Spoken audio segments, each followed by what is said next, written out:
Luzon, Visayas, Mindanao, may hapon kanino mga manoy o di ano sab ako nagpakaon-kaon og baka sa diri sa amoa sa Daplets Kasada o diri sa akong payag to nagbaklay ag isaw dong inahan ug ang uban na diri o para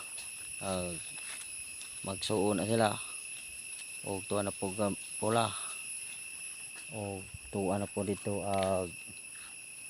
ano agturo. Oh.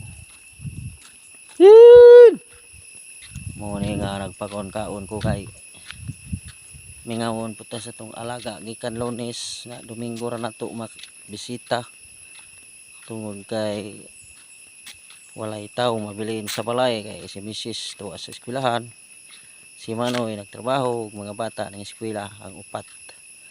Og mao ni ang sitwasyon karon adlaw sa Domingo magpakaon-kaon ta dinhi sa kalsada. Og ako moingon sa inyo nga daghang salamat sa inyong pagsuporta kanako sa akong inadlaw nga video nga gihalad ko kaninyo. Og daghang salamat kaninyo mga may sa walang pagsawang pagsuporta sa ako.